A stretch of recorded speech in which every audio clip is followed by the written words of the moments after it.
Saludo al maestro Leo Zuckerman, es la hora de opinar. Leo, ¿cómo estás? Muy bien, Pepe. Vamos entrando al tema de reforma educativa después del episodio ocurrido en el Senado. Sí. Cuando le faltó 0.7% de voto. Bueno, hay que ser precisos, Sí, ¿no? claro, le faltó un voto. Faltó un voto, pues. Bueno, pues para que se aprobara y se convirtiera en el tránsito legislativo, sí, después de los congresos locales, en reforma constitucional. Y la retacharon. Sí, te escuché en la entrevista que le hiciste a Ricardo Monreal, que es el coordinador de los morenistas en la Cámara y de senadores, y a quien le corresponde, digamos, asegurarse, pues por lo menos que sus tropas estén presentes, ¿no? Sí es un error.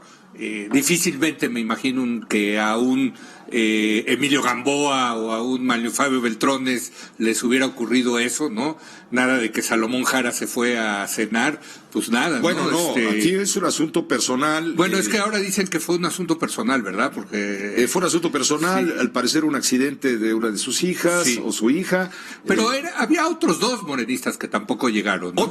Dos morenistas y uno del una del Partido de Encuentro Social que no llegó. Exacto. Bueno, pero eso no importa, va a pasar, Pepe, va a pasar.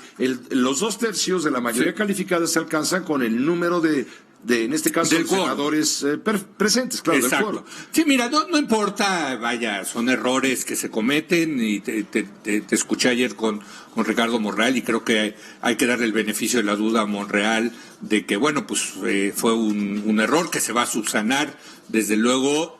Pues si bien entiendo, la semana que entra ya van a llamar, ¿no? A un periodo extraordinario de... Así es, sí. El próximo lunes, así es, que se instala, bueno, ya está instalada la permanente, desde el momento en que terminó el periodo ordinario en ambas cámaras, sí, ya se instaló la comisión permanente. La comisión permanente es la que está facultada para convocar a un periodo extraordinario. Sí. Y tengo entendido, según nos decía Monreal ayer, que el día 8, que es el miércoles, sí, se va a convocar por acuerdo de los representantes líderes de las bancadas en el Congreso, tanto en la Cámara de Diputados como en la Cámara de Senadores, se va a convocar el periodo extraordinario para que el día 8 sí, llegue lo que se rechazó en el Senado, se analice en diputados, se apruebe en diputados, y se mande al Senado, inmediatamente el mismo día, sí, el Senado lo vuelva a leer, lo vuelva a discutir y lo apruebe. Correcto, y yo creo que eso es lo que va a ocurrir, lo cual nos lleva al tema, yo creo que más importante y de fondo, que es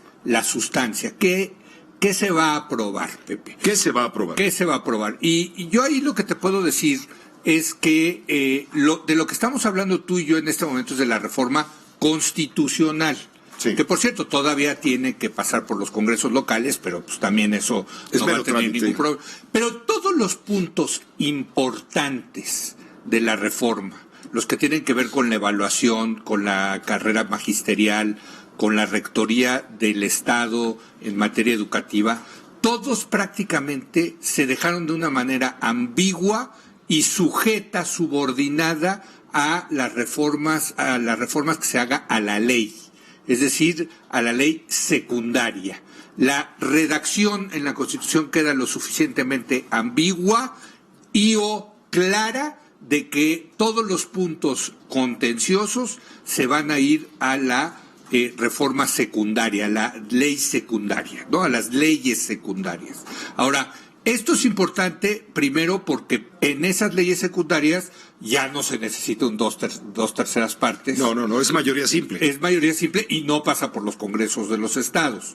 Y pues como sabemos, la alianza que llevó a López Obrador a la presidencia, Morena, el PSPT, tienen los números para sacar esas reformas, esas leyes secundarias, tanto en Cámara de Diputados como en la Cámara de Senadores.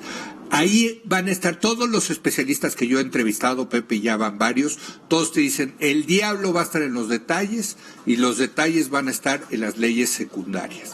Ahora, la pregunta aquí, Pepe, es que... A ver, aquí hay una duda. A ver, sí, la reforma educativa aprobada durante el régimen del presidente Peña Nieto, una de las reformas estructurales, seguramente junto con la energética, la más importante. La del Pacto por México, si le quitó al sindicato, donde se incluye la coordinadora, les quitó los privilegios que tenían esos sindicatos respecto a las plazas magisteriales, a las nóminas salariales, a las cuestiones e introdujo el tema de los méritos, de la meritocracia y de las evaluaciones como criterios para la carrera docente. Correcto. Eso se los quita Peña Nieto. Sí.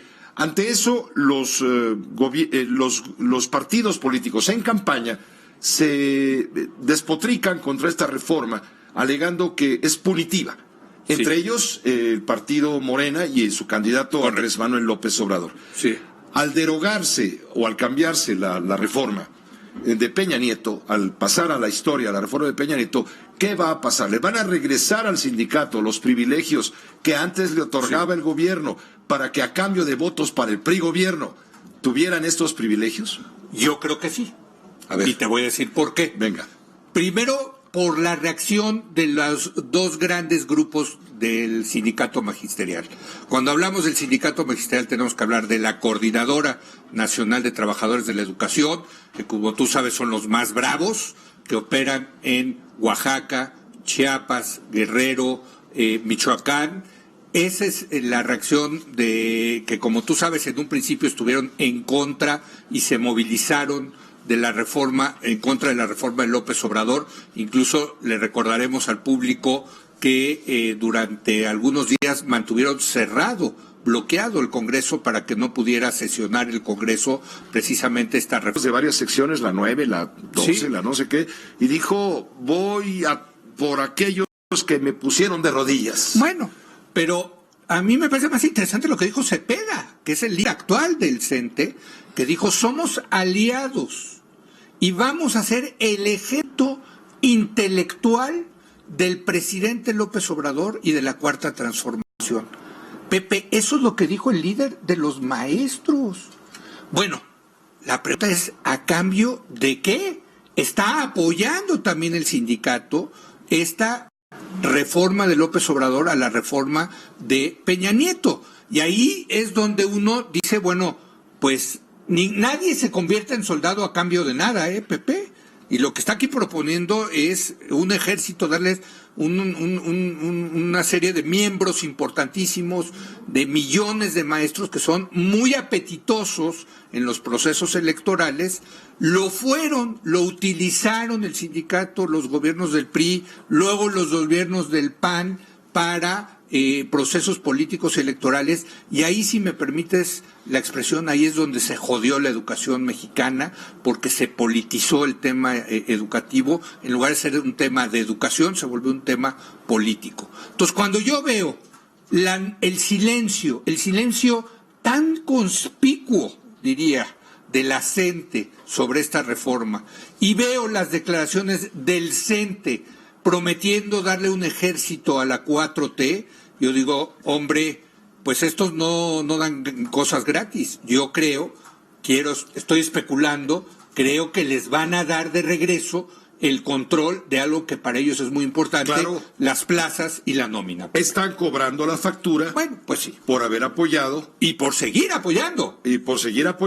Apoyado la derogación, o bueno, la intención de... No, por haber apoyado a López Obrador en la elección del año pasado. Y por derogar la reforma de Peña Nieto, que les resultaba punitiva. Claro. Sí. Y dicen, sí, no es lo que queremos, pero... Sí. Pero ahora nos van a pagar la factura, nos van a tener que dar participación en las y yo creo que Morena y el presidente, pues felices de llevar la fiesta en paz, tanto con el CENTE como con la CENTE, porque son alianzas políticas muy apetitosas, Pepe. Ayudan mucho en los procesos electorales, lo hemos visto en el pasado. En ese sentido, yo no estoy optimista. Yo creo que en la reforma, en las leyes secundarias, lo que vamos a ver es un regreso a esquemas del pasado, donde los dos sindicatos o los dos grupos magisteriales van a tener un mayor involucramiento en el manejo administrativo, en lo que se llama la rectoría del Estado sobre la educación. Yo creo que vamos a regresar a una situación donde quizás... Por eso quieren lo del artículo 123 apartado B, porque eso les abre la posibilidad, por ejemplo, de que ellos pongan la mitad, por lo menos la mitad de las nuevas plazas que se abran, de acuerdo a lo que está contemplado en la Constitución. Eso vendrá en la letra chiquita de las leyes secundarias. Exactamente. Entonces yo sí creo, otra vez, viendo el silencio conspicuo de la CENTE y viendo la declaración de Cepeda, Oye, Pepe, que haya dicho, vamos a hacer el ejército intelectual del presidente López Obrador y la cuarta transformación. Oye, ¿no te suena a aquellas épocas gloriosas del priistas del pasado, donde el sindicato magisterial se decía precisamente soldados, vanguardia de la Revolución Mexicana? Bueno, pues eso es lo que están prometiendo, y lo están prometiendo pues no por ser muy generosos, sino porque yo creo que aquí ya hubo una negociación política. Creo que otra vez la educación en México se está politizando, veo una mayor intervención de los sindicatos en ese sentido, y creo creo que si va por ahí la cosa, perdón que lo diga, ya se jodió la educación mexicana pública otra vez. Pepe. Gracias, Leo. Gracias por tu Pepe. análisis. Buenas tu comentario. El maestro Leo Zuckerman. Es la hora de opinar. Omar Aguilar.